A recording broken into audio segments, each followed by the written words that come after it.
પ્રણામ, નમસ્કાર. રત્ન સ્પિરિચ્યુઅલ વર્લ્ડમાં આપ સૌનું હાર્દિક સ્વાગત છે. આપણો ટૉપિક અહીંયા કન્ટિન્યુ રહેશે. આપણે જાણ્યું કે મૂર્તિ સ્થાપન જે છે એ શા માટે કરવામાં આવે છે, કઈ રીતે કરવામાં આવે છે. આપણો ટૉપિક જે છે અહીંયા છે #મૂર્તિ સ્થાપન. હવે મૂર્તિ સ્થાપન જે છે એ આપણે જો કરીએ, ઘર છે, ઓફિસ છે, દુકાન છે, તો ફાયદાકારક રહેશે કે નહીં તે આપણે જાણ્યું. પર્ટિક્યુલર મૂર્તિ સ્થાપન જે છે એ આપણા શાસ્ત્ર પ્રમાણે અને વેદ પ્રમાણે જે છે એ કઈ જગ્યાએ કરવામાં આવે છે, તેનો શું હેતુ હોય છે એ આપણે જાણ્યું. હવે આપણે જાણ્યું કે મૂર્તિ સ્થાપનનો જે દોષ લાગે છે, ઘર હોય, ઓફિસ હોય કે દુકાન, જાણતા અજાણતા જો આપણે કોઈની સલાહ લીધી હોય અથવા તો આપણા મન કે વિચાર પ્રમાણે આપણે કદાચ ઘર, ઓફિસ કે દુકાનમાં કોઈ મૂર્તિનું સ્થાપન કરી દીધું હોય, અથવા તો કોઈ મૂર્તિ આપણને સારી લાગી હોય અને આપણના મનમાં વિચાર આવ્યો કે ચલો ભાઈ આપણે ઘરમાં મૂર્તિ સ્થાપન કરીએ, બરાબર છે.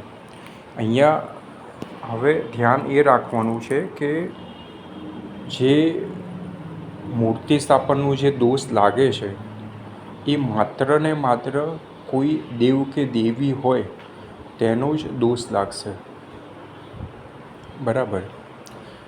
અહીંયા દોષનો અર્થ એ થશે કે કોઈ નેગેટિવ કે કોઈ ઘટના કે કોઈ ખરાબ વસ્તુ નથી બનવાની. અહીંયા દોષનો અર્થ એ છે કે તમે જે હેતુ કે જે વિચાર માટે જે તે દેવ કે દેવીનું જે છે મૂર્તિ તરીકે તમે સ્થાપન કર્યું છે, બરાબર છે, ઘર, ઓફિસ કે દુકાનમાં, તો તેનું જે તમને જે ફળ મળવાનું હશે એ તમને નહીં મળે, ઓછું મળશે અથવા તો નહીં મળે. હવે અહીંયા જે છે એ માત્ર ને માત્ર દેવ કે દેવીનું મૂર્તિ સ્થાપન જે છે એ અહીંયા જે છે તમારે નથી કરવાનું.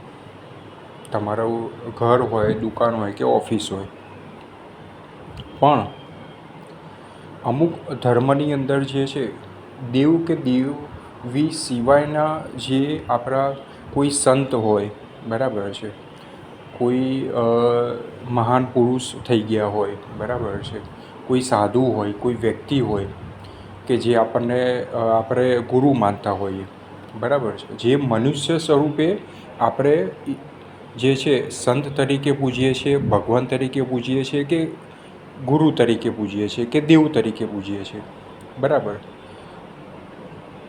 તો અહીંયા મનુષ્ય સ્વરૂપમાં જે કોઈ સંત હશે, ઋષિમુનિ હશે, પછી આપણે જે છે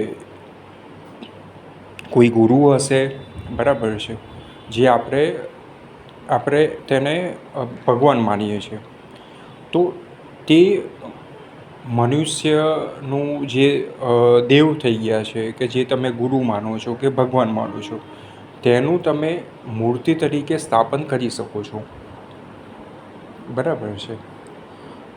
અહીંયા હું વાત કરી રહ્યો છું માત્ર ને માત્ર દેવ અને દેવીની, બરાબર છે. જે આપણા શાસ્ત્રમાં જે છે એ 33 કરોડ દેવી દેવતાઓ છે, હું એની વાત કરી રહ્યો છું.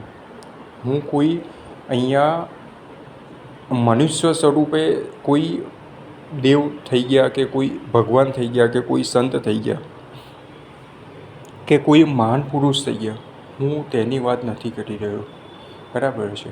આ બધા માટે તમે ઘર, ઓફિસ કે દુકાન, બરાબર છે, તમે મૂર્તિ તરીકે જે છે જે તે સંતનું, જે તે દેવનું, બરાબર છે, તમે સ્થાપન કરી શકો છો. તે તમને 100% રિઝલ્ટ આપશે, બરાબર છે. તેમાં કોઈ પણ પ્રકારનો દોષ નહીં લાગે. કેમ? કારણ કે તે મનુષ્ય સ્વરૂપે દેવ થયા છે, દેવ સ્વરૂપે દેવ નથી થયા. બરાબર છે. તો અહીંયા જે છે એ મૂર્તિ સ્થાપનમાં જે છે એ આ એક અપવાદ હતો જે મેં તમને કીધું. અમુક ધર્મમાં જે છે તમને લોકોને ખ્યાલ હશે કે જે મનુષ્ય જે છે એ વીર પુરુષ થઈ ગયા, બરાબર છે, અથવા તો પીર થઈ ગયા, બરાબર છે. તો તે જે છે આપણે તેને ભગવાન કે દેવ કે ગુરુ તરીકે આપણે તેને માનીએ છીએ. આપણે તેને ભગવાનનું જે છે દરજ્જો આપીને પૂજા પાઠ આપણે કરીએ છીએ, દીવો અગરબત્તી કરીએ છીએ, શ્રદ્ધા વિશ્વાસ આપણે રાખીએ છીએ અને તેના દ્વારા આપણને સંપૂર્ણ ફળની પ્રાપ્તિ થાય છે, બરાબર છે. તો અહીંયા મૂર્તિ સ્થાપનની અંદર જે છે શાસ્ત્ર પ્રમાણે અને વેદ પ્રમાણે જે અપવાદ હતો તે મેં આજે તમને જણાવ્યું, બરાબર. તો અહીંયા આજનો આપણો વિષય હતો મૂર્તિ સ્થાપન. હવે જે મનુષ્ય સ્વરૂપે દેવ થઈ ગયા છે, જે ગુરુ થઈ ગયા છે, તો તે મૂર્તિની સાઇઝ જે છે એ ગમે તે સાઇઝમાં તમે જે છે તેનું સ્થાપન કરી શકો છો. ગમે તે જગ્યાએ, તમારું ઘર હોય, ઓફિસ હોય, દુકાન હોય, તમારું ગાડી હોય, બરાબર છે, ફોર વ્હીલર હોય, બરાબર છે, ટ્રક હોય, બરાબર છે.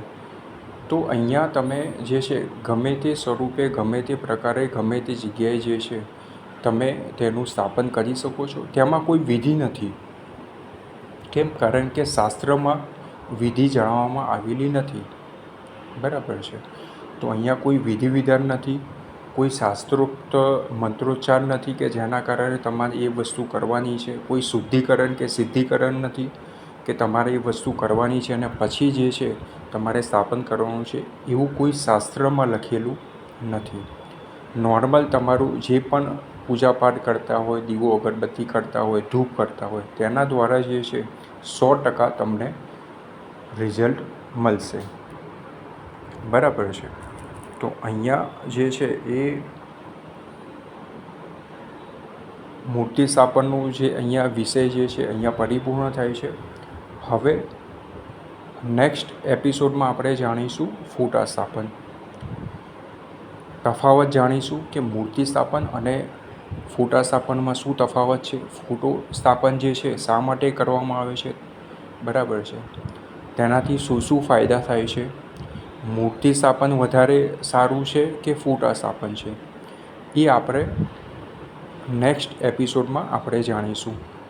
તો અહીંયા આજનો આપણો ટૉપિક પરિપૂર્ણ થાય છે. આજનો આપણો વિષય હતો મૂર્તિ સ્થાપન.